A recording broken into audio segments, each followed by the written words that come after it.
Pemirsa Ayo Hidup Sehat Plus, siapa yang tak suka makan daging sapi?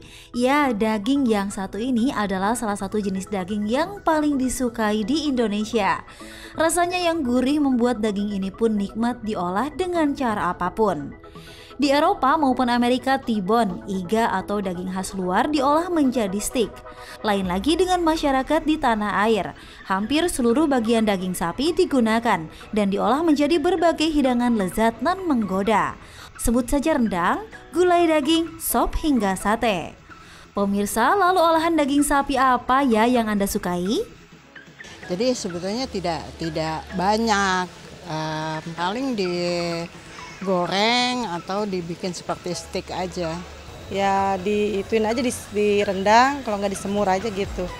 Kalau daging sapi untuk daging khasnya itu biasanya makan diolahnya untuk daging rendang.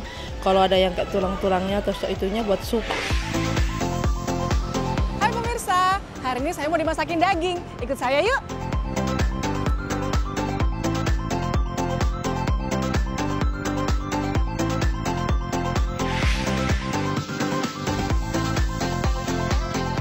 Hai pemirsa, saya sekarang sudah bersama dengan Chef Muto yang lagi asik masak nih. Masak apa ini, Chef? Halo, ya. Sekarang saya lagi mengolah daging. Daging ya, dimasak apa hari ini? Nah, hari ini saya akan grill. Di grill, pasti enak banget. Nah, sekarang kita mau membahas tentang mitos dan fakta yang beredar di masyarakat tentang daging sapi.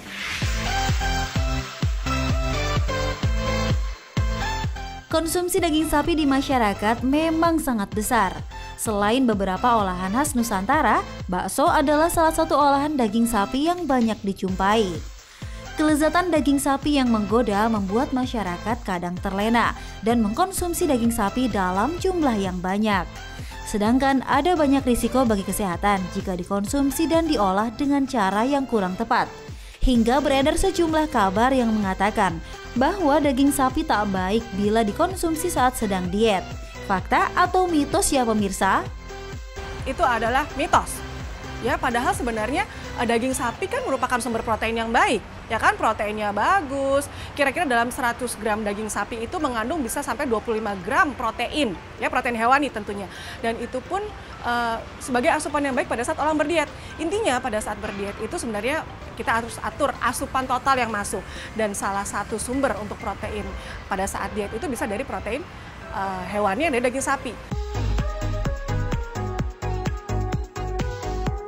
Pemirsa, untuk mendapatkan manfaat baik bagi kesehatan tubuh, cara pengolahan daging sapi adalah hal yang penting yang harus diperhatikan. Namun selain itu ada banyak kesalahan dalam pengolahan yang katanya berakibat buruk pada kualitas daging sapi itu sendiri. Seperti kebiasaan mencuci daging sapi sebelum digunakan. Kabarnya daging sapi yang dicuci sebelum diolah bisa menambah jumlah bakteri dalam daging. Fakta atau mitos ya pemirsa? Itu adalah fakta. Ya, karena pada saat kita mencuci tadi bahan masakan ini, bahan makanan ini belum matang ya, masih ada bakteri dalamnya. Justru pada saat proses pencucian tersebut, air kita cuci biasanya dengan air yang mengalir. Nanti kemudian dia bisa menciprat atau terpercik kemana-mana. Itu yang justru bahaya, bakterinya bisa berpindah ke talenan, ke pisau, ke alat makan kita. Sebaiknya tidak kita lakukan.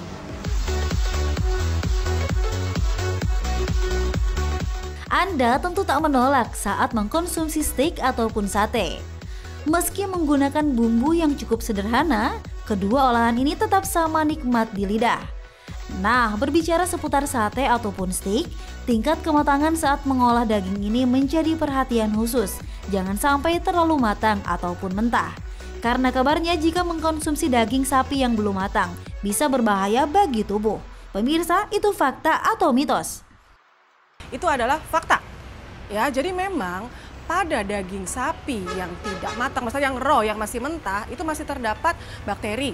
Ya, masih terdapat telur cacing, biasanya dari cacing pita, jenis cacing pita, yang pada saat kita konsumsi jika tidak matang itu berbahaya bagi saluran pencernaan kita. Sebenarnya jika kita bandingkan daging sapi dan daging kambing itu sebenarnya hampir sama untuk segi nutrisinya.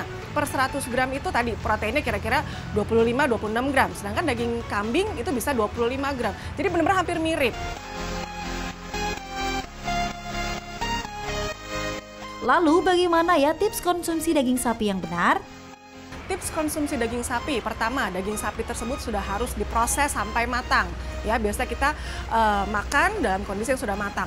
Sebenarnya daging sapi kan salah satu jenis protein. Sebaiknya dalam satu hari misalnya dia mau makan sekali makan 100 gram itu boleh. Tapi sebaiknya pada saat next makannya kita campur juga dengan ayam, dengan daging ikan, dengan telur. Supaya konsumsi harian kita lebih bervariasi. Sehingga proteinnya pun juga berbagai macam.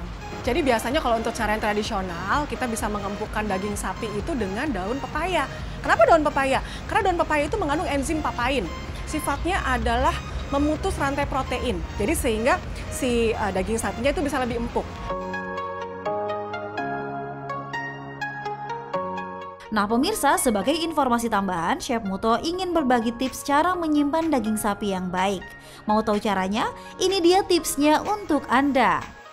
Baik pemirsa, saya akan berikan tips cara penyimpanan daging yang baik, yaitu di kulkas antara 5 derajat ke bawah, itu penyimpanannya ya. Saya gunakan plastik wrap. Kita buka plastik wrapnya seperti ini.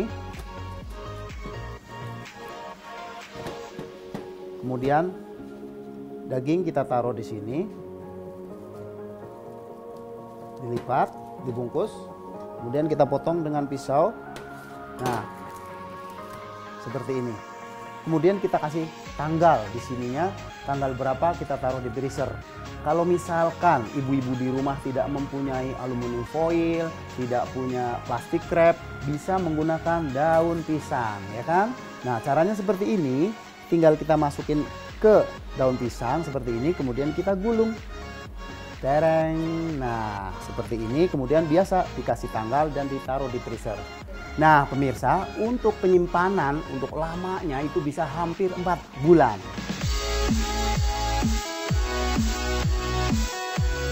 Nah pemirsa, Anda sudah tahu kan apa saja kandungan baik daging sapi bagi tubuh? Dan tak semua informasi yang beredar itu adalah fakta adanya.